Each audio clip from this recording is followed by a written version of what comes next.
ஒரு முறை சிங்கம் கரிச்சிச்சதுன்னா அந்த சவுண்ட்ல ஒரு 8 கிலோமீட்டருக்கு சும்மா அதிரும். தன்னைத்தானே சிங்கம்னு குறிப்பிட்டு எழுதின அண்ணாமலை வந்து வரி வடிவத்தில் எழுதியிருந்தார்னா அதை ஒளி வடிவத்தில் தன்னைத்தானே சிங்கம் அப்படின்னு வந்து தனக்கு தானே ஒரு பில்டப் கொடுத்துக்கிட்டவர் வந்து விஜய். இவன் வேட்டைக்கு சதரனும் பயந்து பெரும் புள்ளிக்கெல்லாம் முற்றுப்புள்ளி எழுதி குடலுருவும் சம்பவம் உறுதி. டக்குன்னு இவர் அதை சொல்லிக்கிட்டு இருக்கும்போது புசி ஆனந்தோ ஆதவோ எழுந்து badass Leo Das is a badass அப்படின்னு சொல்லாதது மட்டும்தான் பாக்கிய ஒழிய ஒரு பக்காவான ஒரு சினிமாட்டிக்கான ஒரு ஸ்பீச் ஸ்டார்டிங். திருபுவனம் பக்கத்தில் தான் இருக்குது. திருபுவனத்தில் ஏன் வந்து அஜித்குமாரோடைய டெத்து பெருசாக ஒரு விஷயமா நடந்துச்சு, ஏன் வந்து இந்த காவல்துறை லாக்அப் டெத்துன்றது வந்து நீங்கள் ஸ்டேஜில் பேசியிருக்கலாம். இப்போ சவுத்தில் நீங்கள் மாநாடு போடும்பொழுது சவுத்துலேருந்து வராங்கன்னா சவுத்தில் கொதிநிலையாக இந்த ஜாதிய படுகொலை ஒரு விஷயம் இருக்குன்னும் பொழுது நீங்கள் அதை பற்றி பேசியிருக்கணும். Stalin uncle, what uncle is very wrong uncle. எனக்கு ஸ்டாலின் அங்கிள், நான் வந்து உங்களுக்கு அங்கிள் அப்படின்னு வந்து மக்கள்கிட்ட சொல்கிறார். இது வந்து எப்படி இருக்குன்னா தாவக வெர்சஸ் டிஎம்கேன்னு அவர் சொல்கிறது வந்து இது ஒரு அங்கிள் வெர்சஸ் அங்கிளா, பழைய அங்கிள் வெர்சஸ் புதிய அங்கிளான்ற டோனேஷன் கொண்டு போகுது. நான் ரஜினியாக ஸ்டாலினை எதிர்க்கிறேன், எம்ஜிஆராக ஸ்டாலினை எதிர்க்கிறேன், விஜயகாந்தாக எதிர்க்கிறேன்னு சொல்கிறாரு.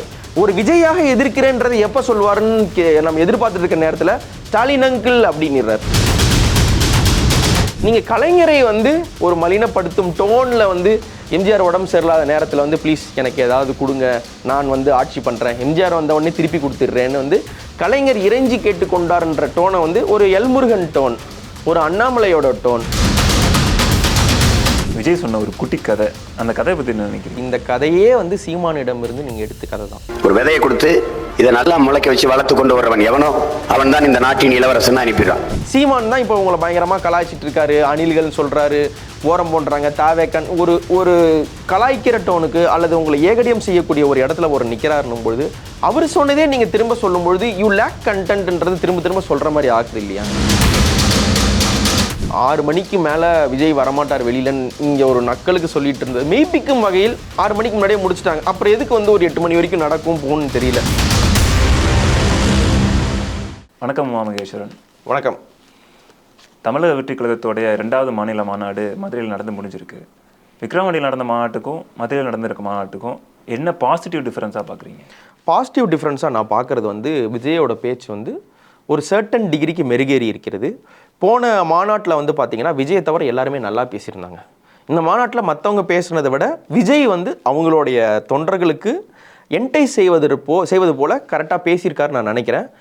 விஜயோட பேச்சில் வந்து நிறைய ஃப்ளாஸ் இருக்குது, விஜயோட பேச்சில் வந்து நிறைய குறைபாடுகள் இருக்குது, சில லிமிட்டேஷன்ஸ் இருக்குது. ஆனால் போன மாநாட்டில் பேசுனதை விட இந்த மாநாட்டில் விஜய் பேசுனது நல்லது தான், கொஞ்சம் நல்லா இருக்குன்னு தான் சொல்லணும். எந்த மாதிரினா அவரோட தொண்டர்களுக்கு வந்து போன வாட்டி விஜய் பேசினதை விட இந்த வாட்டி எங்கள் அண்ணன் நல்லா பேசியிருக்காரு, எங்கள் அண்ணன் நல்லா திட்டியிருக்காரு, எங்கள் அண்ணன் நல்லா சண்டை போட்டிருக்காரு, எங்கள் அண்ணன் வந்து நேம் டிராப்பிங் பண்ணியிருக்காரு அப்படின்ற ஒரு ஃபயர் விடுறதுக்கான ரீல்ஸ் மொமெண்ட்டோ இல்லை ஒரு ஆடியோ லான்ச்சில் அவங்க என்னென்னலாம் கேட்பாங்களோ அந்த மாதிரியான மொமெண்ட்ஸ் கொடுத்துருக்காரு.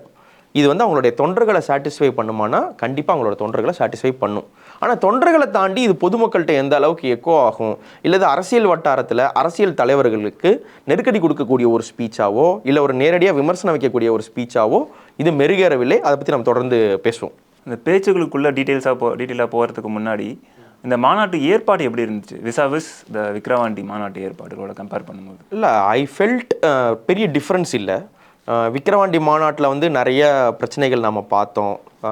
நிறைய பேர் கஷ்டப்பட்டது, காயம்பட்டது, உயிர் விட்டது, தண்ணி இல்லாமல் தொந்தரவுக்கு ஆளானது, டிராஃபிக் ஜாம் ஆனது, இதெல்லாம் பார்த்தோம். இது எல்லாமே வந்து சகஜமானது தான். இது வந்து ஒரு பெரிய ஒரு ஃப்ளா அப்படின்னு நம்ம சொல்ல முடியாது. ஒரு நேசன்ட்டான பார்ட்டி, ஒரு புது பார்ட்டி, புதுசாக வந்து ஒரு கட்சி தொடங்கியிருக்காங்க, புதுசாக ஒரு மாநாடு போடுறாங்க, அவங்களுக்கு அது முதல் அனுபவம் என்பதால் அது வந்து எல்லாமே பாடனபிள். அண்ட் தென் நான் திரும்பவும் சொல்கிறேன், ஒரு தொண்டர்கள் போய் வந்து சரக்கடிக்கிறதையோ, ஒரு தொண்டர்கள் வந்து கொண்டாடுறதையோ, குடியில் ஆடுறதையோ, இல்லை பஸ்ஸு மேலே ஏறி ஆட்டம் போட்டு வர்றதையோ நான் வந்து ஒரு பெரிய ஃப்ளாவாக பார்க்கல. இது வந்து தாவேக்காவுக்கு மட்டும் உரிய குணம் அப்படின்னு நான் நினைக்கல. எந்த பார்ட்டி என்ன போட்டாலும் இந்த மாதிரியான யாரா ஸ்டேஜுக்கு பின்னாடி போய் தண்ணி அடிக்கிற தொண்டர்கள் வந்து இது ரொம்ப சகஜம். இன்னும் சொல்லப்போனால் நிறையா தொண்டர்கள் மாநாட்டுக்கு வர்றதே வந்து ஜாலியாக ஃபன் பண்ண, என்ஜாய் பண்ண, ஒரு ட்ரிப்பு வந்து எப்படி குடிச்சு என்ஜாய் பண்ணுறாங்களோ ஒரு ஹாலிடே ட்ரிப்பை, அந்த மாதிரியான ஒரு மனநிலையோட மாநாட்டுக்கு வர்ற ரசிகர்கள் எல்லா கட்சியிலும் உண்டு. அதை நீங்கள் வந்து தடுக்கவே முடியாது, நீங்கள் என்ன தான் சொன்னாலும் முடியாது. வெளிப்படையாகவே வந்து நாங்கள் மதுவுக்கு எதிரானவர்கள், மதுவை ஒழிப்போம், டாஸ்மாகால நிறையா பிரச்சனை இருக்குது, இப்படியெல்லாம் சொல்லி கூட்டம் போடுற அந்த பாமகவுடைய கட்சி கூட்டத்தில் கூட, அந்த மாநாட்டில் கூட, சித்திரை முழுநிலவு மாநாட்டில் கூட இந்த மாதிரியான சம்பவங்கள்லாம் நடந்திருக்குன்னும் பொழுது இது வந்து ஊதி பெரிதாக்கப்பட வேண்டிய விஷயம் இல்லை. அதாவது தொண்டர்கள் ரொம்ப மோசம், தொண்டர்கள் ரொம்ப அன்ரூலியாக இருக்காங்கன்றதுக்கு வந்து இது ஒரு ஃபேக்டராக கொண்டு வர வேண்டாம்னு நான் நினைக்கிறேன். தொண்டர்களோட பிஹேவியரை தாண்டி இந்த ஏற்பாட்டில் கட்சி தலைமையோடைய எஃபிஷியன்சி எப்படி இருந்ததுன்னு நினைக்கிறீங்க கம்பேர்ட் டு விக்ரவாண்டி? எகெயின் பெருசாக டிஃப்ரென்ஸ் நான் பார்க்கல. ஃபஸ்ட்டு மீட்டிங்க்கு விக்ரவாண்டிக்கு வந்து நீங்கள் நிறையா பாடனிங் கொடுக்கலாம், அவங்களுக்கு எல்லாருக்குமே புதுசு. ஒரு ரசிகர்களாக இருந்து தொண்டர்களாக ஒரு குரூப் மாறியிருக்காங்க. இவங்களுமே சினிமாவிலிருந்து மக்கள் இயக்கமாக இருந்து ஒரு கட்சியாக பரிணமித்திருக்கக்கூடிய அந்த டைம் வந்து ஃபஸ்ட்டு டைம் வந்து வெரி பாடனபிள். அதில் வந்து எந்த குறையும் நான் பெருசாக போன வாட்டி நம்ம நியூஸ் ஆஃப் வீக் நம்ம டிஸ்கஸ் பண்ணும்பொழுதே அவங்க கட்சி வந்து இப்போ எடுப்புலேயே அவங்களை இவ்வளோ தூரம் நீங்கள் விமர்சிக்கிறது தேவையில்லை, இவ்வளோ காட்டமான ஒரு விமர்சனம் வைக்க வேண்டாம் அப்படின்றத வந்து நம்ம பதிவு பண்ணியிருந்தோம். பட் செகண்ட் இதில் வந்து என்னென்னு பார்த்தீங்கன்னா திரும்ப இதே பிரச்சனைகள் வந்து வந்திருக்கு. போன வாட்டி வந்து அவங்க நம்ம பிரதானமாக சொன்ன குற்றச்சாட்டு, நீங்கள் மேடைகளில் போயிட்டு நீங்கள் ஏன் வந்து அவங்களுடைய நிர்வாகிகள் பேரை சொல்லி கூப்பிடல, ஏன் ஒருத்தர் இன்ட்ரடியூஸ் பண்ணலை, அவங்கள போய் நீங்கள் ஏன் கை கொடுக்கல, நீங்கள் பாட்டை வந்து நின்றுட்டீங்கன்னு. That has been course corrected இந்த இதில். ஆனால் இதில் இன்னும் சொல்ல போனால் எனக்கு சில இடங்கள் வந்து ஏன் இப்படி நடந்தாங்க, ஏன் இப்படி பண்ணாங்க அப்படின்றது வந்து ரொம்ப ஒரு மாதிரி இருந்தது. இன்னும் சொல்லப்போனால் கஷ்டமாக இருந்தது. தொண்டர்களை வந்து ஒரு இந்த கட்சிக்கு போகக்கூடிய ஒரு ஆட்கள், இந்த ஒரு மாநாட்டுக்கு போகக்கூடிய ஒரு தொண்டர்கள் அப்படின்னும் பொழுது பொதுமக்கள் கிட்ட அவங்க மேலே ஒரு பாசிட்டிவ் இம்பேக்ட் வரணும். போதுமான அளவு இவங்களை பற்றி ஒரு நெகட்டிவிட்டி இருக்குது. இவங்க போகிறாங்க, ஆட்டம் போடுறாங்க, நண்பா மேலே ஏறாத, ஒயர் போது கீழே இறங்கு, மரத்தில் ஏறாத, அணில் மாதிரி நிற்காத அப்படின்னு சொல்கிற ஒரு போக்கு இருக்குது. அண்ட் தென் சீமான் மாதிரியான ஆட்கள், அவங்களோட எதிர்க்கட்சி தலைவர்கள் முதற்கொண்டு எல்லாரும் ஒரு ட்ரால் மெட்டீரியலாக இவங்களோட தொண்டர்கள் ஆக்கிட்டு இருக்க நேரத்தில் இவங்க தொண்டர்களை வந்து எவ்வளோ தூரம் எம்பவர் பண்ணியிருக்காங்க, இவங்க தொண்டர்களை வந்து இவங்க எந்த அளவு கண்ணியத்தோடு நடத்துகிறாங்க அப்படின்ற மேட்டர் வந்து ரொம்ப பெருசாக எதிரொலிக்கும். ஆனால் இவங்க என்ன பண்ணியிருக்காங்கன்னா கிட்டத்தட்ட ஒரு ஹாலோகாஸ்ட் சேம்பரில் விக்டிம்ஸை உள்ளே போட்ட மாதிரி அந்த கம்பிக்குள்ளே போட்டு கம்பியில் இவங்க ஏறி வெளியில் போயிடக்கூடாதுன்றதுக்காக கம்பி ஃபுல்லாக கிரீஸ் தடவுற காட்சி வந்து was not so good to watch. Political state, ஒரு தமிழ்நாடுன்ற ஒரு பொலிட்டிக்கல் ஸ்டேட்டில் இந்த சரக்கடிக்கிற சம்பவங்கள்லாம் நடந்திருக்கு, மேடைகளில் வந்து கூட்ட நெரிசல் நடந்திருக்கு, இதெல்லாம் ஃபைன். ஆனால் ஒரு விஜயோடைய மாநாடுன்னு நம்ம சொல்லும்பொழுது சேர் உடைகிறது, இவங்கெல்லாம் எகிரி குச்சி போயிடுறாங்க, அத்துமீறிடுறாங்கன்ற நியூஸ் தொடர்ந்து பரவிட்டு இருக்க நேரத்தில் இந்த ஆப்டிக்ஸில் கொஞ்சம் கவனம் செலுத்திருக்கலாம். நீங்கள் கிரீஸ் தடவி யாரும் ஏறிடக்கூடாதுன்ட்டு அந்த பேரிகேட்ஸில் கிரீஸ் தடவுனதாகட்டும், ஏதோ தத்தளிச்சுக்கிட்டு வெள்ளத்தில் தத்தளிக்கிறவங்க, இல்லை ஒரு ஆபத்து காலத்தில் ஒரு டிசாஸ்டரில் மாட்டிட்டு தத்தளிக்கிறவங்களுக்கு வந்து உணவு பொட்டலங்களை தூக்கி போடுற மாதிரி வாட்டர் பாட்டிலை வந்து ஏனோ தானோன்னு தூக்கி போட்டதாகட்டும், இதெல்லாம் கொஞ்சம் சரி பண்ணியிருக்கலாம். அண்ட் தென் காலையிலேருந்து வந்து டாய்லெட்டில் தண்ணி வரல, குடி தண்ணி பிரச்சனை, இதெல்லாம் வந்துக்கிட்டு இருந்தது. இதெல்லாம் வந்து வாஸ் நாட் ஸோ என்டர்டெய்னிங். ஒரு மாநாடுன்னு ஆரம்பிக்கும் பொழுது சில தகவல்கள் வந்து திட்டமிட்டு நிறையாவே அதிகமாக பரப்பப்பட்டது உண்மை. ஆனால் அதை தாண்டியுமே இவங்களுடைய இந்த ஆர்கனைசேஷனில் வந்து நிறையா சீர் பண்ணியிருக்கணும்னு நான் நினைக்கிறேன். உதாரணமாக வாட்டர் சப்ளைன்றது வந்து ஒரு பெரிய இஷ்யூவாக பேசப்பட்டது. அதற்காக நாங்கள் ஆர்ஓ பிளான்ட் போடுறோம், நிறையா தண்ணி கொண்டு வரோன்னு சொல்லியிருந்தாங்க. ஆனால் காலையில் வந்து இந்த கழிவறைகளில் வந்து தண்ணீர் வரவில்லை, இல்லை லேடிஸோடைய டாய்லெட்குள்ளே ஜென்ஸ் போயிட்டாங்க. ஆப்வியஸ்லி இடம் பத்தல போகலன்னும் போது இந்த மாதிரியான சில மிஸ்ஹேப்ஸ் நடக்கிறது இதுதான். ஆனால் இதுதான் வந்து விஜய் பேசுறதுக்கு முன்னாடி காலையிலேருந்து மதியானம் வரை இதுவே பேசு பொருள் ஆகிற அளவுக்கான ஆர்கனைசேஷன் இருந்தது வந்து ஒரு கஷ்டமான ஒரு விஷயம் தான் சொல்லணும். எனக்கு இன்னும் ஒரு முக்கியமாக நான் தெரிஞ்ச உறுத்தின விஷயம், போன மாநாட்டிலையும் இந்த உயிர் நீத்தவர்களுக்கு வந்து பெருசாக கண்டோலசன்ஸ் சொல்லலை, அதற்கப்புறம் தான் சொல்லப்பட்டது. இந்த வாட்டி வந்து ஸ்ரீவில்லிபுத்தூர் விருதுநகர் டிஸ்ட்ரிக்டில் ஒரு மாணவர் வந்து பேனர் கட்டும்பொழுது கரண்ட் ஷாக்கு பாதிக்கப்பட்டு உயிர் விடுறாரு. அதற்கடுத்து இன்னொருத்தர் வந்து 33 வயசுள்ள ஒரு ஆள், ஊரப்பக்கத்தை சேர்ந்த ஒரு தாவேக்கா தொண்டர் மயங்கி மூர்ச்சியாகி உயிர் விடுறாரு. அவங்களுக்கான கண்டோலசன்ஸாக சொல்லியிருக்கலாம். அந்த கண்டோலசன்ஸை கூட சொல்லாத அளவுக்கு என்ன ஒரு மேடை நாகரிகம் அல்லது என்ன ஒரு போக்குன்றது வந்து எனக்கு புரியலை. இந்த விமர்சனங்கள் வந்து தொடர்ந்து வைக்கப்பட்டுக்கிட்டே இருக்குன்னும் பொழுது இவர் ஏன் தன்னுடைய ஆட்கள் கூடவே எம்பத்தைஸ் பண்ண மாட்டேங்கிறாரு? கவனம் முழுக்கவே வெளியில் இருக்கக்கூடிய பீப்புள், அங்கே இருக்கக்கூடிய ஆட்களை என்டைஸ் பண்ணுறதுல இருக்கே ஒழிய எம்பத்தைஸ் பண்ணுறதுல ஒரு கவனமோ இல்லை ஒரு முக்கியமான அனுசரணையோ இல்லை நான் நினைக்கிறேன். Coming back to the speeches, இரண்டாம் கட்ட தலைவர்களுடைய ஸ்பீச்சஸை நீங்கள் எப்படி பார்க்குறீங்க, எப்படி இருந்தது? ஸ்டார்ட் வித் பொதுச் செயலாளர் ஆனந்தோடைய ஸ்பீச் வந்து கிட்டத்தட்ட பாம்பும் சாகக்கூடாது, கழியும் உடையக்கூடாதுன்னு ஒரு பழமொழி சொல்லுவாங்க. அந்த மாதிரி வந்து பட்டும் படாத ஒரு ஸ்பீச்சாக இருந்தது. நேரடியாக வந்து ஒரு பொதுச் செயலாளர்ன்ற முறையில் தலைவருக்கு இல்லாத ஒரு பொறுப்பு அவருக்கு இருக்குது, தலைவருக்கு இல்லாத ஒரு கவரேஜ் அவருக்கு கிடைக்கும். ஒரு கட்சியினுடைய பொதுச் செயலாளரோட கருத்து வந்து கிட்டத்தட்ட அதுதான் கட்சியோட கருத்து, மெயினான கருத்து. அதில் வந்து நேரடியான குற்றச்சாட்டுகளையோ, ஆளுங்கட்சி மேலே இருக்கக்கூடிய குற்றச்சாட்டுகளையோ, மத்தியில் இருக்கக்கூடிய பாஜக மேலே இருக்கக்கூடிய குற்றச்சாட்டுகளையோ, இல்லை நேரடியாக இன்னும் காட்டமான இல்லை ஒரு அரங்கம் அதிரக்கூடிய ஒரு விமர்சனத்தையோ நான் பார்க்கல. அதில் எல்லாத்துலேயுமே வந்து ஒரு சப்சர்வியண்ட்டான நான் உங்களுக்கான ரொம்ப ஏற்ற ஒரு பாந்தவியமான பக்திமயமான உங்களுக்கு மட்டுமே விசுவாசமாக இருக்கக்கூடிய ஒரு தொண்டன் அப்படின்ற ஒரு டோன் தான் இருந்தது. தலைவர் வந்தார், தலைவர் போனார், தலைவர் இதை செஞ்சார், தலைவருக்கு இது பிடிக்கும் அது பிடிக்கும்ன்ற டோன்லே ஒரு சாஃப்ட் பெடலிங் பண்ணதாக தான் நான் நினைக்கிறேன். ஆனந்தோடையில் வந்து எனக்கு அப்படிதான். ஒருவேளை ஜெயலலிதா இருக்கும்போது சசிகலா அரசியலுக்கு வந்திருந்தா சசிகலா மேடையில் என்ன பேசியிருப்பாங்களோ அந்த டோன் எடுத்துக்கலாமா? நீங்க சொன்னது கரெக்ட், கிட்டத்தட்ட இதே டோன் தான். நம்ம போன வாட்டி சொன்னதே அதுதான். ஒரு சசிகலாவுடைய டோன் வந்து இதில் இருந்தது. இன்னும் சொல்ல போனால் நீங்கள் விஜயை வந்து ஒரு ஜெயலலிதாவாக நீங்கள் வரித்து கொண்டால் ஒரு சசிகலாவுடைய டோன் வந்து எப்படி இருந்திருக்குமோ, ஒரு பிறவா சகோதரியோடைய டோன் எப்படி இருந்திருக்குமோ, அதில் பொலிட்டிக்கலாக எதுவும் இருக்காது. எனக்கு உண்மையில் எவ்வளோ பிரியம் தெரியுமா, நான் உங்களுக்கு எவ்வளோ விசுவாசி தெரியுமா, உங்களுக்கு ஏற்ற கரெக்டான ரைட் ஹேண்ட் மேன் நான் தான் தெரியுமா அப்படின்ற டோன் தான் இருந்ததே ஒழிய மக்களுக்கான டோனோ வேறு எதுவும் அதில் இல்லைன்னு நான் நினைக்கிறேன். நான் வந்து ஆனந்தோடைய இதில் வந்து பெருசாக ஃப்ளாஸ் பார்க்கல, ஆனால் அதில் ப்ளஸ்ஸு இது சூப்பராக இருக்குது, இது தனித்து தெரிஞ்சுது அப்படின்ற மாதிரியான ஃபேக்டர் எதுவும் நான் பார்க்கல. அடுத்து ஒருத்தருடைய பேச்சு நான் பேசணும்னு நினைக்கிறேன். அருண், ஐஆர்எஸ் அருண். அவர் சேரும்பொழுதே நிறைய இஷ்யூஸ் சொல்லியிருந்தாங்க. ஏன் இந்த மாதிரி பேசுகிறாரு, ஒரு மாதிரி வந்து ஓட்ஸ் பற்றி, ஓட் கன்சாலிடேஷன்ஸ் பற்றி எல்லாம் தப்பாக சொல்கிறாரு. அவர் மேலே நிறையா விமர்சனங்கள் வந்து ஆல்ரெடி வந்திருந்தது. அவர் நிறையா விஷயங்கள் பேசினார். நிறையா விஷயங்கள் பேசும்பொழுது எனக்கு ஒரு விஷயம் ரொம்ப இடர்பாடாக இருந்தது. திராவிட கட்சிகள் வந்து ஒழுங்காக ஆட்சியை கொடுக்கல, திராவிட கட்சிகள் வந்து தோத்துட்டாங்க அப்படின்ற டோனில் பேசினார். இப்போ திராவிட கட்சிகள்னு சொல்லும் பொழுது is meaning only DMK and ADMK. So far இருக்கிற ஒரு அண்டர்ஸ்டாண்டிங் என்னென்னா, எங்களுடைய கொள்கை வந்து திராவிடம், எங்கள் தலைவர் வந்து பெரியார், எங்களுடைய தலைவர் வந்து அண்ணா வந்து கண்டிப்பாக திராவிடத்தின் தலைவர், பெரியார் திராவிடத்தின் தலைவர். இவங்க தூக்கி பிடிக்கிற எம்ஜிஆரும் கூட தன்னை திராவிடத்தின் தலைவராக தான் அவர் சொல்லிக்கிட்டார். அவர் மெயின்டைன் பண்ண கட்சிக்குமே கூட அண்ணா திராவிட முன்னேற்ற கழகம் தான் இருந்தது. இவங்கெல்லாம் எங்களோட கொள்கை தலைவர்கள்னு சொல்லிக்கிற தாவேக்கா இந்த திராவிட கட்சிகள்ன்ற வகைமைப்பாட்டில் வராமல் போவாங்களா? அப்போ அவர் சொல்வதன் மூலமாக என்ன சொல்ல வராரு, தங்களை வந்து திராவிட கட்சி இல்லைன்ற டிஸ்க்ளூடிங் பண்ணுறாரா?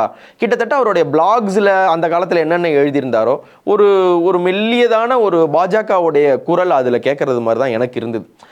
நான் இதே குற்றச்சாட்டை நீங்கள் எல்லாருக்கும் சொல்லிட்டு போயிருக்க முடியும்.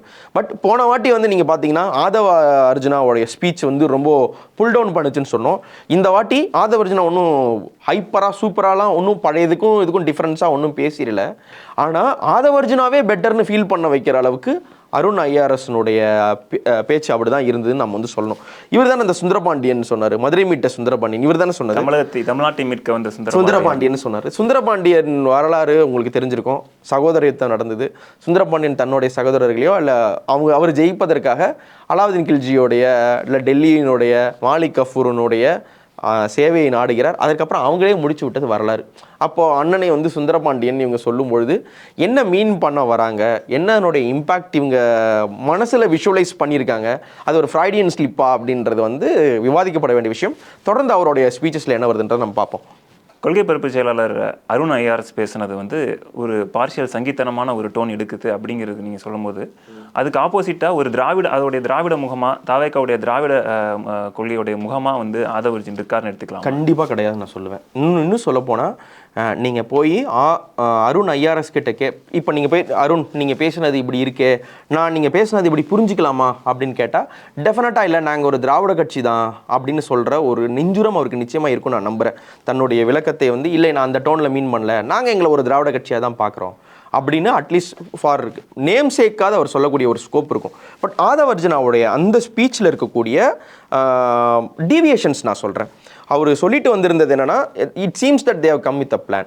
என்ன பிளான் வந்தால் ஆதவ அர்ஜுனா பேசக்கூடிய அந்த முக்கியமான விஷயமாக நான் பார்த்தது வந்து இதுவரைக்கும் இருந்த புரட்சி தலைவர் எம்ஜிஆர், புரட்சி தலைவி ஜெயலலிதா அவர்கள் இருந்த வரைக்கும் அதிமுக நல்லா இருந்தது, இப்போ இருக்கக்கூடிய அதிமுக தான் மோசம்ன்ற ஒரு டோன் வந்து அவர் எடுத்துகிட்டு வர்றார். விச் மீன்ஸ் நான் வந்து நேரடியாக அதிமுகவை விமர்சிக்கவில்லை, இப்போ இருக்கக்கூடிய அதிமுக தலைவர்களை மட்டும்தான் விமர்சிக்கிறேன்னு சொல்லிட்டு ஒரு க்ளீன் சிட் வந்து ஜெயலலிதா கொடுக்குறார்.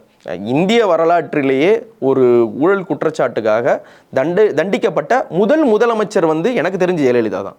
ஸோ இந்த ஃபேக்டரை நீங்கள் வந்து எடுத்து ஓரமாக வச்சுட்டு இப்போ இருக்கிறவங்க தான் மோசம், அப்போ வந்து பாலாரும் தேனாரும் ஓடியதுன்னு சொல்கிறது வந்து கிட்டத்தட்ட யுனானிமஸ் அஜெண்டாவோ விஜயோடைய மனது வந்து அதுதான். ஏன்னா விஜயோட ஸ்பீச்சும் கிட்டத்தட்ட அது அந்த மாதிரி தான் போச்சு.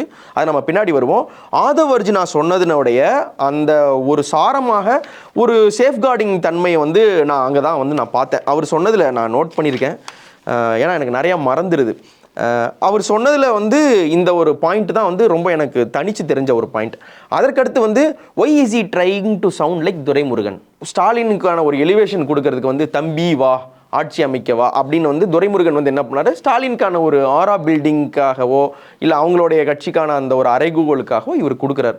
Vijay is clearly not Kalaignar, Aadhav Arjuna is definitely not Duraimurugan. நீங்கள் அந்த அண்ணா கோட் சொல்கிறதுக்கான ஒரு மொமெண்ட் வேணும் இல்லையா, அந்த மொமெண்ட் வந்து ஸ்டாலினை நோக்கி சொல்லப்பட்ட மொமெண்ட் வந்து கலைஞரோட பாசிங் அவேக்கு அப்புறம் நீங்கள் வந்து கட்சித் தலைவராக ஆகுங்கன்னு கேட்ட சமயத்தில் சொல்லப்படும் பொழுது இது நல்லா இருந்தது. நீங்கள் வந்து ஒரு அண்ணா மாதிரியான ஒரு ஸ்டேச்சரில் நீங்கள் இல்லை, முதல்ல தம்பி வா ஆட்சி அமைக்கவான்னு அண்ணாவோட கோட் சொல்கிறதுக்கு கலைஞர் அளவுக்கான உழைப்போ அரசியலோ இன்னும் வந்து அரசியல் ரீதியாக விஜய் கிட்ட இல்லைன்னும் பொழுது இந்த கோட்டே வந்து ஒரு மிஸ்கோட்டாக இருந்தது. நான் வந்து ஒரு ஸ்டேஜுக்காக நான் பேசுகிறேன், நான் ஸ்டேஜில் வந்து அந்த ஸ்டேஜ் மூமெண்ட் எல்லாரும் கை தட்டணுன்றதுக்காக நான் பேசுகிறேன் அப்படின்ற மாதிரியான ஒரு விஷயமா தான் இருந்தது. நீங்கள் கேட்டீங்க அது ஒரு டிரெவிடியன் பேலன்சிங்கான, it was meant to be that way but it didn't happen that way, அந்த மாதிரி தான் தெரிஞ்சது. இது ஒரு ஃபாக்ஸ் பாவாக தான் நான் நினைக்கிறேன். அதிலிருந்து ஒரு பெருசாக ரொம்ப சூப்பரான ஒரு எக்ஸாம்பிளரி ஸ்பீச்சாக ஆதவ் அர்ஜுனாவோடதை வந்து நான் பார்க்கல. So coming to the main act, விஜயோட ஸ்பீச் எப்படி இருந்தது? அந்த இன்ட்ரடக்ஷன் விஜயோட ஸ்பீச்சில் வந்து எனக்கு வந்து ரொம்ப பிடிச்சிருந்த ஒரு விஷயம் வந்து தன்னைத்தானே அவர் சிங்கம்னு குறிப்பிட்டுக்கிட்டது. எடுத்த உடனே வந்து சிங்கம் கர்ஜிக்கும், அதனுடைய சிங்கம் வந்து கர்ஜனை வந்து 8 கிலோமீட்டர் தூரத்துக்கு வந்து ஒரு அதிர்வலை ஏற்படுத்துன்னு சொன்னார். அதாவது ஒரு சிங்கம், அஸ்யூமிங் ஒரு சிங்கம் எங்கே இருக்குன்னு வச்சுக்கலாம், பனையூரில் இருக்குன்னு வச்சுக்கோ ஒரு சிங்கம், பனையூரில் ஒரு சிங்கம் கர்ஜிக்கும் பொழுது கிட்டத்தட்ட 8 கிலோமீட்டர், அதாவது ஒக்கியம் துறைப்பாக்கம், பிஎஸ்ஆர் சினிபோலிஸ், அந்த ஓஎம்ஆரோடைய அந்த ஜெயின் காலேஜ் வரைக்கும் அந்த கர்ஜனை கேட்கும். டைடல் பார்க்கு கூட வராது, அந்த 8 கிலோமீட்டர் அளவுக்கு அந்த கர்ஜனை கேட்கும்னு அவர் சொன்னதை வந்து நான் புரிஞ்சுக்கலான்னு நினைக்கிறேன். இதற்கு முன்னாடி ஒருத்தர் வந்து தன்னைத்தானே சிங்கம்னு சொல்லிக்கிட்ட ஒரு நிகழ்வு வந்து தமிழ்நாட்டில் இருக்குது. Stepping beyond khaki, revelations of a real life Singam அப்படின்னு ஒரு புக்கு இருக்குது. அந்த புக்கு நீங்கள் படிச்சிருக்கீங்களா, தமிழ்நாடு படிச்சிருக்குமான்னு தெரியாது. அந்த புக்கை எழுதின ஒரு மிகப்பெரிய ஆத்தர் அண்ணாமலை ஐபிஎஸ். தன்னைத்தானே சிங்கம்னு குறிப்பிட்டு எழுதின அண்ணாமலை வந்து வரி வடிவத்தில் எழுதியிருந்தார்னா அதை ஒளி வடிவத்தில் தன்னைத்தானே சிங்கம் வந்துருச்சு அப்படின்னு வந்து தனக்கு தானே ஒரு பில்டப் கொடுத்துக்கிட்டவர் வந்து விஜய். இன்னும் சொல்ல போனால் அந்த ஒரு லியோவில் ஒரு பாட்டு இருக்கும்ல, சிங்கம் இறங்கினா காட்டுக்கு விருந்து, இவன் வேட்டைக்கு செதறனும் பயந்து, பெரும் புள்ளிக்கெல்லாம் முற்றுப்புள்ளி எழுதி கொடலுருவும் சம்பவம் உறுதி.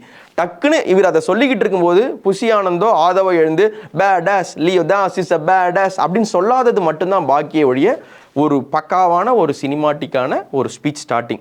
அதில் நீங்கள் சிங்கம் உண்மையிலே வேட்டையாடுமா, சிங்கம் வேட்டையாடுறது வந்து மீட்டை தான் சாப்பிடுமா, அது உண்மையிலே வந்து டெட் மீட் சாப்பிடுமா, இதெல்லாம் ரெண்டாவது. ஆனால் அவர் சொன்னது வந்து இருக்கிறதுலே பெரிய தன்னை விட பெரிய மிருகத்தை தான் அவர் வேட்டையாடுன்னு சொன்னார். அதை ஒரு சினிமாட்டிக் மெட்டாஃபராக நான் எடுத்துக்கிறேன். மேபி அவரை விட பெரிதாக இருக்கக்கூடிய திமுக தான் எங்களுக்கு குறி, எங்களை விட பெரிதாக இருக்கக்கூடிய பாஜக தான் எங்களுக்கு குறி. கிட்டத்தட்ட அவருக்கு அது ஒரு நியாயம் கற்பிச்சுக்காருன்னு நினைக்கிறேன். I don't think that's bad.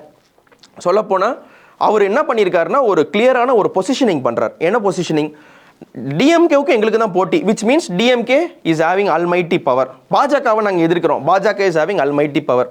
ஆனால் எங்களுக்கெல்லாம் அதிமுக ஒரு பொருட்டே இல்லை, அவங்கள எதிர்க்கிற இடத்துல நாங்கள் தான் இருக்கோம், திமுக எதிர்க்கிற இடம் இந்த தேர்தலே தாவேகா வெர்சஸ் திமுக தான் அப்படின்ற டோனை வந்து நைச்சியமாக அவர் பதிவு பண்ணுறார். கிட்டத்தட்ட ஒரு சீஃப் மினிஸ்டருக்கான ரன்னுக்கு நான் போகிறத விட இந்த இடத்துக்கான எதிர்கட்சி ஆள் நான் தான் அப்படின்ற ஒரு டோன் எடுத்துகிட்டு வர்றதுக்காக அதை சொல்கிறாரு. சிங்கம் வேட்டையாடும், சிங்கம் கர்ஜிக்கும், சிங்கம் சிங்கிளாக தான் வரும். இது கிட்டத்தட்ட வந்து ஒரு ரஜினியோட வாடை அடிக்கக்கூடிய ஒரு விஷயம். சிங்கம் சிங்கிளாக தான் வரும், இவங்க பட்டாளமாக வருவாங்க. இது எனக்கு அதில் வந்து ரொம்ப ஒரு சினிமாட்டிக்கான பில்டப் மாதிரி தெரியல. ஒரு ஜென்சிக்காக அந்த ஒரு ஓப்பனிங் சாங் ஆடுங்கடா என்ன சுற்றி நான் ஐயனாறு வெட்டு கத்தி, இதில் ஒரு ரைமிங் இருக்கு இல்லையா, even though it is single the line will rule the jungle, a line is always a lion. என்ன இது, இந்த கோட்டோடைய போக்கிரியோடைய அந்த பஞ்ச் டைலாக்கை மறுபடியும் பேசி ஆரம்பிக்கிறது வந்து இன்னும் நீங்கள் அந்த சினிமா மூடிலிருந்து ஒரு அரசியல்வாதி மூடுக்கு வரலைன்றது தான் உங்களுக்கு காமிச்சிருக்கு. என்னைக்காவது நீங்கள் கலைஞரை உட்காந்து பராசக்தியோட வசனத்தை எல்லாம் படிப்படியாக வந்து நீங்கள் ஸ்டேஜில் பேசுனது நீங்கள் கேட்க முடியாது. தடாகத்தை சுத்தம் செய்கிறதே மீன், இந்த வார்த்தைகளை நீங்கள் கேட்டிருக்க பெருசாக கேட்டிருக்க முடியாது. அதற்கடுத்து கோயில் ஏன் வேண்டாம் என்றேன், சாமி வேண்டாம் என்பதற்காகவா, கோயில் கொடியவர்களின் கூடாரம் ஆகிவிடக்கூடாது என்பதற்காக, இதெல்லாம் வந்து ஒரு கலைஞர் பேசுகிற அவரோட வசனத்தை அவரே பேசுகிற மாதிரியான வசனரை நீ கேட்டிருக்க மாட்டீங்க. இவர் பேசுனதையே இவரே திரும்ப பேசி தனக்கான அந்த மெசையா காம்ப்ளெக்ஸ் இல்லை அந்த கிராண்டியர் டெலூஷன் உள்ளேருந்து எப்போ வெளியே வருவார்னு தெரியல. அது எனக்கு வந்து ஒரு புல் டவுன் ஃபேக்டர். நீங்கள் வந்து ஒரு அங்கே இருக்கக்கூடிய தாவேக்கா தொண்டர்களை திருப்திப்படுத்துவதற்கு இது நல்ல பேச்சானா ரொம்ப ரொம்ப நல்ல பேச்சு. அவங்க ஹாப்பியாக இருப்பாங்க. இப்போ ஒரு ஆடியோ லான்ச்சில் வந்து ஒரு விஜய் எப்படி ரசிப்பாங்களோ அந்த மாதிரி அவங்க ரசிக்கிறதுக்கு தகுந்த மாதிரி திரும்ப ஒரு சினிமாட்டிக் லூப்குள்ளார விஜய் மாட்டிக்கிட்ட மாதிரி இருக்குது. அதனோட ஸ்டார்டிங் வந்து எனக்கு அப்படி தான் இருந்தது. Okay, and moving to the Crookes. பிஜேபியை திட்டிருக்காரா, பிஜேபியை கண்டிச்சிருக்காரு, திட்டிருக்காருன்றது நான் கண்டிச்சிருக்க டோனில் சொல்கிறேன். வழக்கமாக என்ன பண்ணியிருக்காரு, கீழடியில் வந்து நீங்கள் எங்களை வஞ்சனை பண்ணுறீங்க, மத நல்லிணக்கத்துக்கு குந்தகம் விளைவிக்கிறீங்க, தாமரை இலையில் எப்படி தண்ணீர் ஒட்டாதோ தமிழக மக்கள் உங்ககிட்ட ஒட்ட மாட்டாங்க, கிட்டத்தட்ட அந்த பாபா படத்தில் ரஜினி பாடின பாட்டு மாதிரியே இதெல்லாம். அண்ட் தென் வழக்கமான கோரிக்கை, மீனவர்கள் மேலே தாக்குதல் நடக்குது, எங்களுக்கு கச்சத்தீவை திரும்ப கொடுத்துருங்க அப்படின்னு அறுதப்பழசான அந்த ஒரு கோரிக்கை. அதுக்கப்புறம் நீட்டு தேர்விலிருந்து எங்களுக்கு ரத்து பண்ணிவிடுங்க, எங்களை தமிழகத்துக்கு இது பண்ணுங்கள். இந்த மாதிரியான வழக்கமாக புதுசாக கட்சி ஆரம்பிக்கக்கூடிய அவர்கள் பாஜகவை எதிர்ப்பதாக சொல்கிறதுக்கு இந்த கிராஸ் ரூட் லெவலுக்கு போகாமல் அந்த கிராஸ் டிப் லெவலில் நிற்பாங்க இல்லையா, அந்த மாதிரியான ஒரு கோரிக்கையை தான் நான் வந்து பார்த்தேன். அதில் எந்த ஒரு காரசாரம் இருந்த மாதிரி எனக்கு தெரியல. ஒரு வகையில் பார்த்தா சீமானுடைய தொண்டர்களுக்கு சீமான் என்ன மாதிரியான மெசேஜ் கொடுப்பாரோ அந்த டோனில் இருக்குது. நீங்கள் சொல்கிறது மாதிரி அந்த டோனில் விஜயோட பேச்சு இருந்துன்னு எடுத்துக்கலாம். Definitely no. நான் திரும்ப இதை சொல்வதால் இவங்க வந்து என்னை வந்து திட்டலாம். ஆனால் சீமான் வந்து ஒரு மாடுகளுக்கு ஒரு மாநாடுன்னு ஒன்று நடத்தினார் இல்லையா, மாடுகிட்ட எவ்வளோ நேரம் பேசினார், ஒரு 3 மணி நேரம் பேசினாரா? மாடுக்கு ஏதாவது புரியுமா? மரத்துக்கிட்ட ஒரு 1/4 மணி நேரம் பேசுகிறாரு.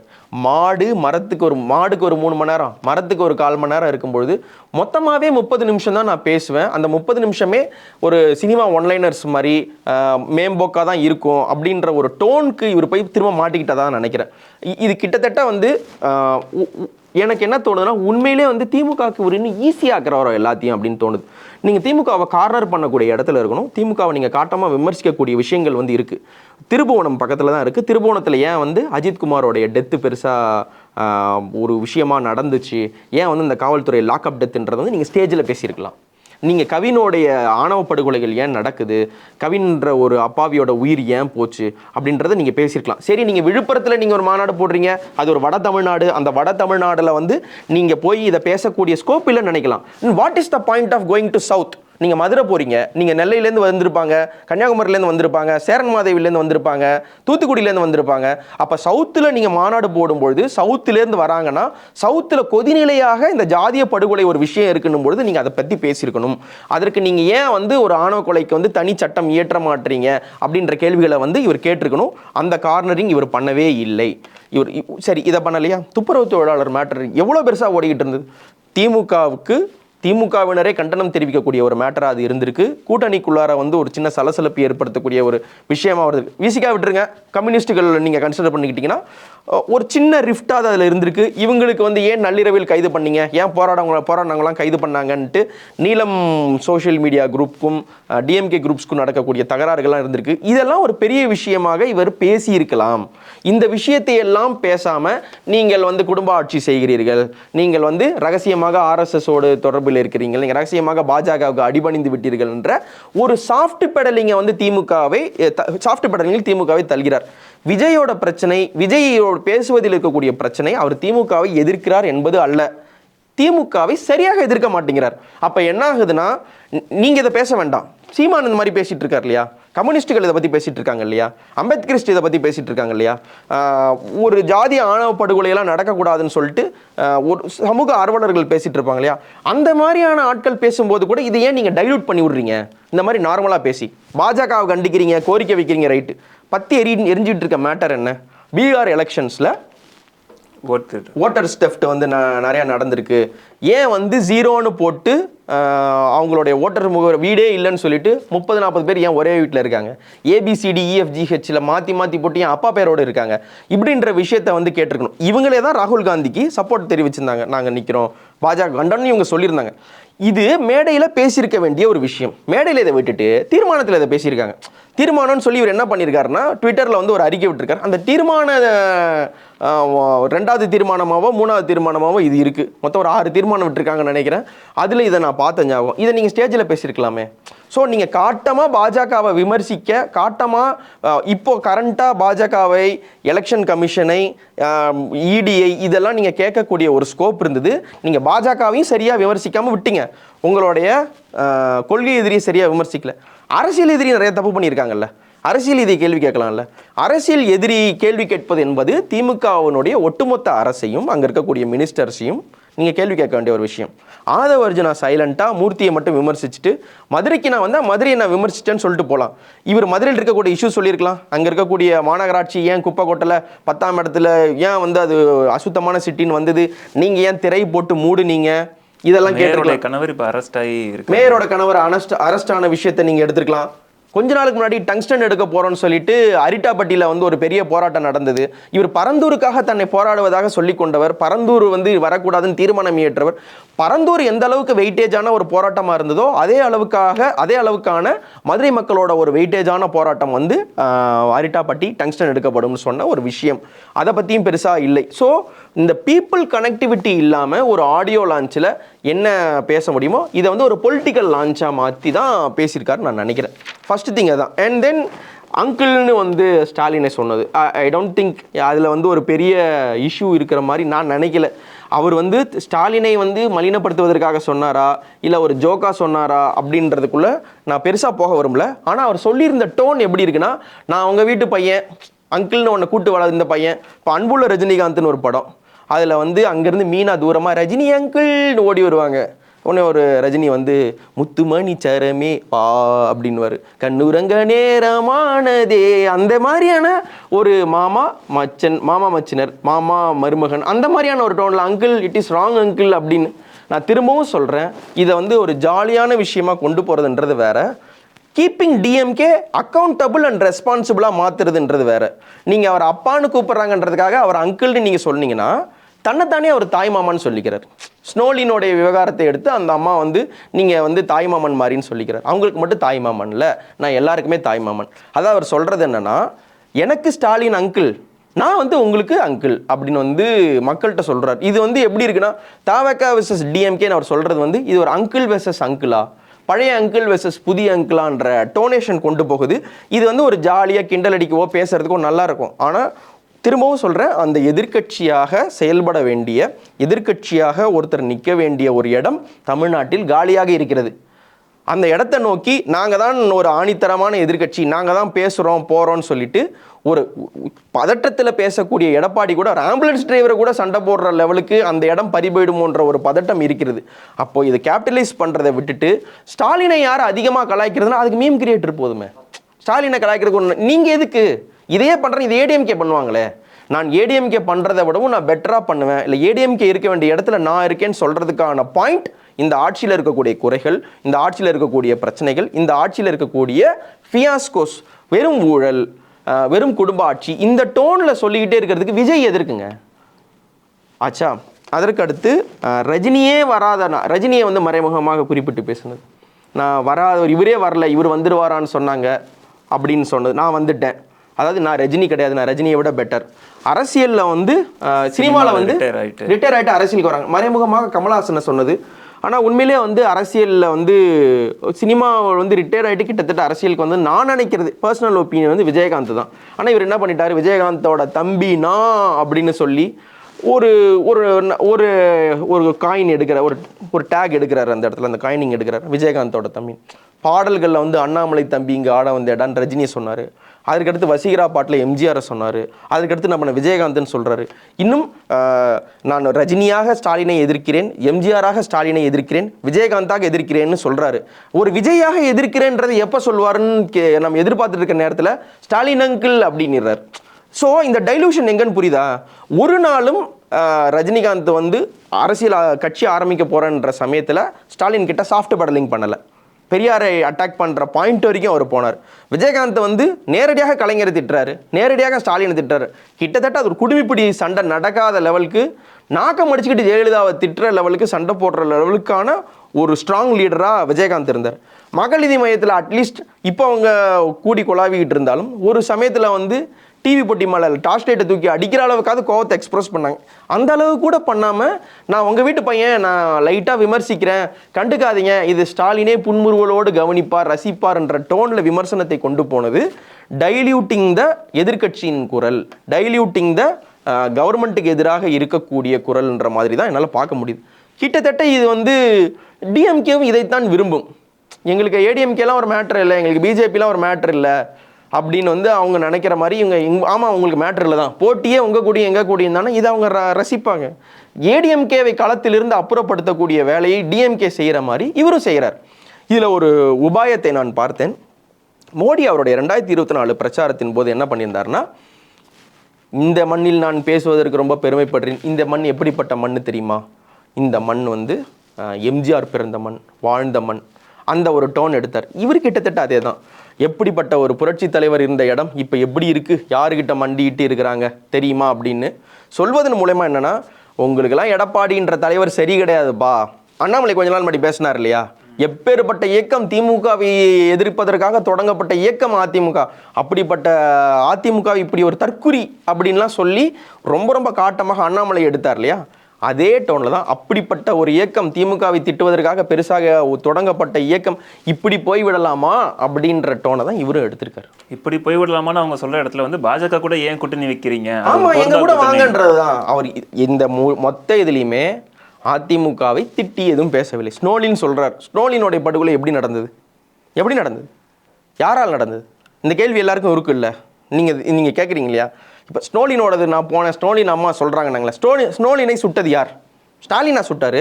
அப்போ உங்களையும் எதிர்க்கிறதுக்கு எனக்கு தயக்கம் இல்லை, ஆனா உங்களுக்கு அனுசரணையா இருக்கேன், கூட்டணிக்கு ஓப்பன் தான் இன்னும், நீங்க வாங்கன்ற ஒரு மன்றாடல் இதில் நிச்சயமாக இருக்கிறது.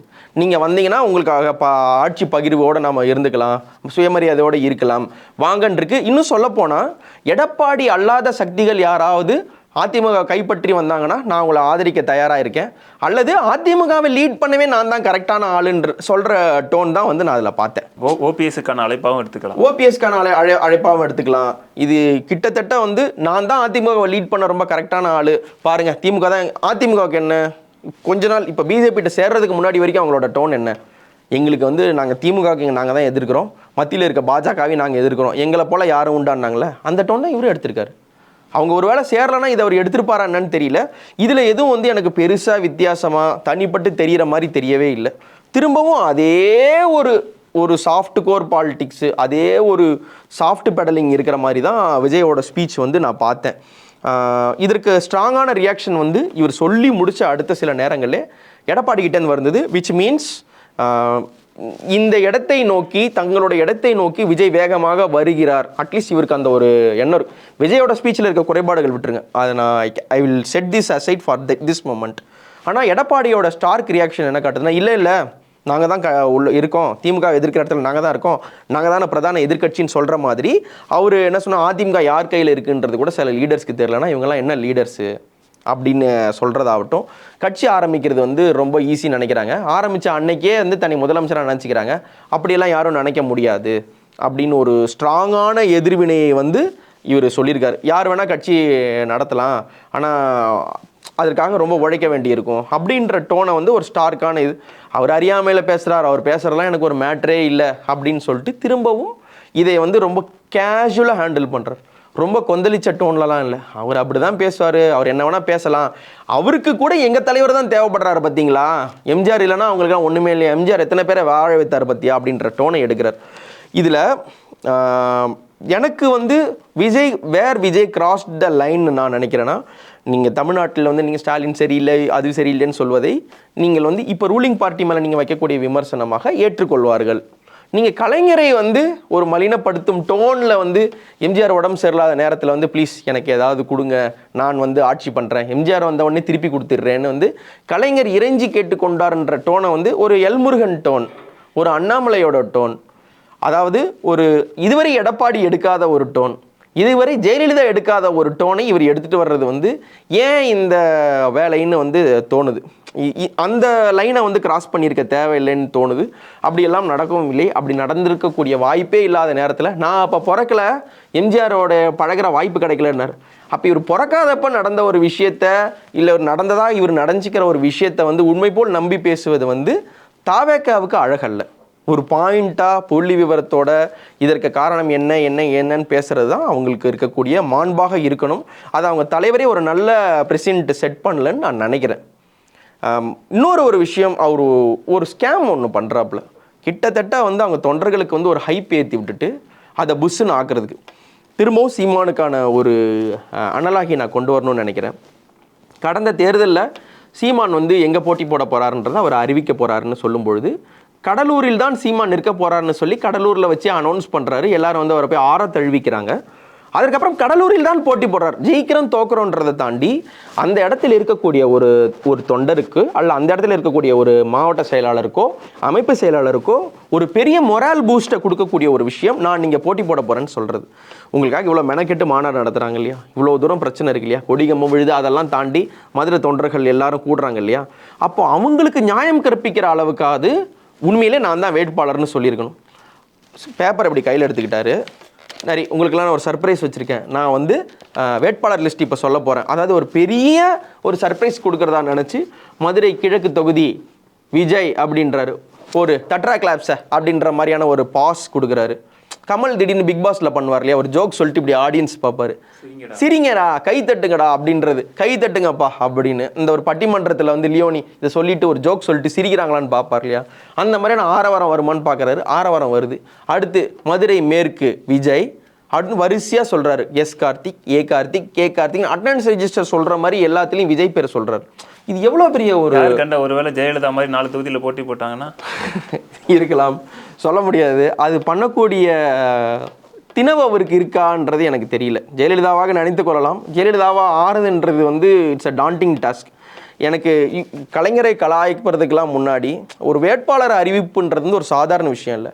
அதுவும் அது விளையாடக்கூடிய விஷயம் இல்லை. இல்லை உண்மையிலே நீங்கள் தான் நிற்க போகிறீங்களா, நீங்கள் உண்மையிலே மதுரை கிழக்கில் போட்டி போடுறீங்கன்னு சொல்லியிருந்தா கூட மிகப்பெரிய ஒரு மொமெண்ட்டாக இருந்திருக்கும். மதுரை தொண்டர்களுக்கு அந்த ஊரில் ஒரு மாநாடு நடக்குது, அந்த ஊரில் ஒரு பெரிய கூட்டம் நடக்குது, அந்த ஊரில் அவங்க தலைவர் வராரு, அந்த தலைவர் பெருசாக பேசுகிறாரு, அந்த தலைவர் வந்து இங்கே தான் போட்டி போட போகிறேன்னு சொல்கிறாருன்னா, ஆஹா இதுதான் இந்த மாதிரி தான் உழைப்பு நடந்திருக்கு, இந்த மாதிரியான ஒரு சீரும் சிறப்பும் மிக்க ஒரு உழைப்பை எந்த தொண்டராவது கொடுத்துருக்க முடியுமா, இதை எனக்கு நல்கி இருக்கக்கூடிய மதுரை மக்களுக்காக நான் இங்கே போட்டியிட போகிறேன்னு சொன்னார்னா அது ஒரு பெரிய எலிவேஷன் மொமெண்ட்டாக இருந்திருக்கும். இதை வந்து வழக்கமான ஒரு ஹைப் ஏற்றி ஒரு காமெடியாக திரும்ப மாற்றிட்டு அந்த ஒரு ஸ்விங் இருக்குது. நீங்கள் கவனிச்சிங்களா, திடீர்னு ஒரு வா செமையாக பேசுகிறாரு அப்படின்னு ஒரு பாயிண்ட்டுக்கு போகிறாரு. திடீர்னு வந்து எந்த மாணவருக்காக வந்தாங்க அப்படின்னு அவரை மலினப்படுத்திக்கிற ஒரு விஷயத்தையும் பேசுகிறாரு. இதில் எது சூப்பராக இருக்குது, எது மோசமாக இருக்குது, எது நல்லா இருக்குன்னு நம்ம வந்து வரையறுக்க முடியல. அந்த ஒரு ஆசிலேஷன் இருந்துக்கிட்டே இருக்குது. 1967 எலெக்ஷன்ஸில் நடந்த மாற்றம் மாதிரி 1977 நடந்த மாற்றம் மாதிரி ஒரு மாற்றம் வருதுன்னு இவர் சொல்கிறாரு. அதே 1967 அறிஞர் அண்ணா என்ன பண்ணுறாருன்னா, தேர்தல் செலவுகளுக்கு வந்து நிதி வேண்டும், ஒரு தொகுதிக்கு தேர்தல் செலவுக்காக எல்லாத்துக்கும் சேர்த்து ஒட்டுமொத்தமாக ஒரு 10 லட்ச ரூபா வரைக்கும் தேவைப்படும்னு சொல்ல, அதை வந்து சேர்ப்பதற்காக அப்போதைய பொருளாளர் கருணாநிதி அவர்கள், கலைஞர் அவர்கள் வந்து தீவிரமாக முனைகிறார். 11 லட்ச ரூபாயை சேர்த்து அண்ணா கையில் கொடுக்குறார். வேட்பாளர் பட்டியல் வாசிக்கப்படுது. எல்லாத்தையும் சொன்னதுக்கப்புறம் சைதாப்பேட்டை தொகுதின்னு சொல்லி, சைதாப்பேட்டை தொகுதியில் வந்து வேட்பாளர் வந்து கலைஞர்னு ஒரு கலைஞர் பேரை சொல்லலை, சைதாப்பேட்டை தொகுதியோட வேட்பாளர் மிஸ்டர் 11 லட்சம் சொன்னார். ஒரு பெரிய மாஸ் லீடர், ஒரு முதலாக இந்திய திருநாட்டில் வந்து ஒரு ஃபெடரலிசத்தின ஆட்சி, ஒரு ஸ்டேட் பார்ட்டி ரூலிங் பிடிச்ச ஒரு பெரிய லீடர், ஒருத்தருடைய தனக்கு செகண்ட் இன் லைன் கூட கிடையாது அந்த சமயத்தில் இருக்கக்கூடிய ஒருத்தரை கூப்பிட்டு இந்த மாதிரியான ஒரு பில்டப் கொடுத்து ஒரு வேட்பாளர் பட்டியல் சொல்கிறாருன்னா அதுதான் மாஸ் பில்டப். நீங்கள் அவரை கலாய்க்கிறது ரொம்ப ஈஸி. நீங்கள் அவர் வந்து இவர் கெஞ்சினார் போனார், எம்ஜிஆர் கிட்ட தான் இவர் கையேந்தி நின்னார், எனக்கு ஆட்சியை கொடுங்கன்னு கேட்டார்னு சொல்கிறது easy. But to match Kalaignar சாரா you have to be a different animal. அந்த ஒரு மெட்டீரியலாக நீங்கள் இல்லாமல் ஒரு மீம் பேஜ் கிரியேட்டர் மாதிரி நீங்கள் அதை சொல்லிட்டு போகக்கூடிய ஒரு விஷயம் அது வரல. அண்ட் தென் அசைட்ஸ், அபிமானங்கள் அசைட்ஸ், நீங்கள் வந்து தாவேக தொண்டர்கள் மேலேயாவது அந்த ஒரு கரிசனத்தை காட்டியிருக்கணும். அவர்களுக்கு அந்த ஒரு நம்பிக்கை கொடுத்து அந்த ஒரு புஷ்ஷுன்னு ஆக்குற அந்த மருதமல்லி மேட்டராக மாற்றிருக்க வேண்டான்றது என்னோட எண்ணம். சீமான் தோனின்னு நான் முன்னாடி மென்ஷன் பண்ணதுக்கான ரீசன் வந்து விஜய் சொன்ன ஒரு குட்டி கதை. அந்த கதையை பற்றி என்ன நினைக்கிறீங்க? கதை ரொம்ப நல்ல கதை. ராஜாவினுடைய அந்த விதை நெல்கள் வந்து 7 பேர்கிட்ட 9 பேர்கிட்ட இருந்தது. பட் இந்த கதையே வந்து சீமானிடம் இருந்து நீங்கள் எடுத்த கதை தான். ஏற்கனவே ஒரு கூட்டத்தில் சீமான் சொன்ன கதை தான் திரும்பவும் சொல்கிறது. ஸ்கிரிப்ட் ரைட்டர்ஸ், விஜய்க்கு இருக்கக்கூடிய ஸ்கிரிப்ட் ரைட்டர்ஸ் அந்த என்டைசிங்கில் இறங்குறாங்களே ஒழிய எம்பத்தைசிங்கில் வர்றது கிடையாது. ஸ்டைல் இருந்தால் போதும்னு நினைக்கிறாங்களே ஒழிய அதில் வந்து ஒரு சப்ஜெக்ட் இருக்குன்னு நினைக்கிறது கிடையாது. சுருக்கமாக சொல்ல போனால் படம் எடுக்க சொன்னால் அவங்க என்ன பண்ணுறாங்க, ட்ரெய்லர் நல்லா இருந்தால் போதும், டீசர் நல்லா இருந்தால் போதும்னு விஜய்க்கான டீசர் ட்ரெய்லர் ரொம்ப நல்லா பண்ணுறாங்க. அதில் எதுவுமே அதில் giving every thing to them ரொம்ப நல்லா பண்ணுறாங்க. ஆனால் சப்ஸ்டன்ஸ் இல்லையே. நீங்கள் சீமான் சொன்ன கதையவே திருப்பி சொல்கிறதுக்கு நீங்கள் எதுக்கு? அதுக்கு சீமான் சொல்கிறதே கேட்டு போயிடலாம். சீமான் தான் இப்போ உங்களை பயங்கரமாக கலாய்ச்சிட்டு இருக்காரு, அணில்கள் சொல்கிறாரு, ஓரம் போன்றாங்க, தாவேக்கன் ஒரு கலாய்க்கிற டோனுக்கு அல்லது உங்களை ஏகடியம் செய்யக்கூடிய ஒரு இடத்துல ஒரு நிற்கிறாருன்னும் பொழுது அவர் சொன்னதே நீங்கள் திரும்ப சொல்லும்பொழுது யூ லேக் கண்டென்ட்ன்றது திரும்ப சொல்கிற மாதிரி ஆகுது இல்லையா? அந்த ஒரு லேக்குனே வந்து இன்னும் இருக்குது. அந்த ஸ்கிரிப்டிங் இன்னும் சரியாக பண்ணணும்னு நான் நினைக்கிறேன். அந்த ஸ்கிரிப்டிங் இன்னும் நிறையா ஒர்க் அவுட் பண்ணலாம். இந்த ரஜினி சொல்கிற அந்த குட்டி கதைகள், ஜெயலலிதாவோடையதோ ரஜினியோடையதோ அந்த குட்டி கதைகள் வந்து கேட்குற வரைக்கும் சுவாரஸ்யமாக இருந்தது. அதுக்கப்புறம் போர் அடிக்க ஆரம்பிச்சிருச்சு. ஒரு குட்டி கதை அப்படின்றது வந்து கிட்டத்தட்ட அந்த அஷ்டபோதியாரில் ஒரு சின்ன கற்பனை அந்த டோனுக்கு போயிருச்சு. இன்னும் குட்டி கதைன்னு சொல்கிறீங்க. சரி, சொல்கிற கதையாவது புதுசாக சொல்லலாம்னா சீமான் சொன்ன கதையே சொல்கிறீங்க. சீமான் அது கதை சொல்கிறதுக்குனே ஒரு எக்ஸ்பர்ட் தான் நம்ம சீமானாக இருக்கார். எல்லா கதைகளும் விதவிதமான கதைகள், மந்திர தந்திர எந்திர கதைகளாகட்டும், பொலிட்டிக்கல் கதையாகட்டும், மிலிட்ரி கதையாகட்டும், எல்லா கதையும் சொல்கிறார். ஜோக்ஸ் அப்பார்ட், சீமான் சொன்னதே நீங்கள் சொல்வதற்கு நீங்கள் எதுக்கு? நீங்கள் அதுலேருந்து டிஃப்ரென்ஷியேட் பண்ணி காட்டுறதுக்கு நீங்கள் என்ன இருக்குது? ஒரு திடீர்னு இப்போது ஏசி சண்முகம் இருக்கார் இல்லைங்களா, அவர் வந்து ஒரு கட்சி வச்சு நடத்துகிறாரு. இப்போ திடீர்னு பச்சைமுத்து பாரிவேந்தர் இருக்கார், அவர் ஒரு கட்சி வச்சு நடத்துகிறார். அவங்கெல்லாம் திடீர்னு என்ன பண்ணுவாங்க, ஒரு சேர ஜிகே வாசன் இவங்கெல்லாம் ஒரு சேர நாங்கள் திமுக அதிமுகவை எதிர்க்கிறோன்னு சொல்லும்பொழுது ஒரு டோன் எடுப்பாங்க. 2 பேரையும் திட்டுற மாதிரியான ஒரு டோன் எடுத்துகிட்டு ரொம்ப காட்டமான பாயிண்ட் பை பாயிண்ட்டாக விமர்சிக்கக்கூடிய ரொம்ப ஷார்ப்பான ஒரு விஷயங்கள்லாம் விட்டுட்டு ஒரு மேம்போக்கா இது ஊழலாட்சி, இது மக்களாட்சி இல்லை, இந்த டோன் எடுப்பாங்க இல்லையா? அதே டோனில் இவர் ஏன் எடுக்கிறாருன்ற ஒரு இமேஜ் திரும்ப ஏற்படுத்துது.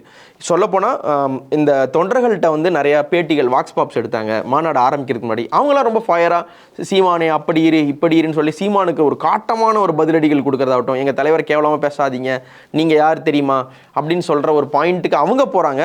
நீங்கள் ஆனால் அவரோட கதையவே திரும்ப எடுத்து நீங்கள் அவங்களுக்கே திரும்பி சொல்லுவீங்கன்னும் பொழுது அந்த ஓவரால் ஆப்டிக்ஸ் வந்து சரியாக இல்லைன்னு நான் நினைக்கிறேன்.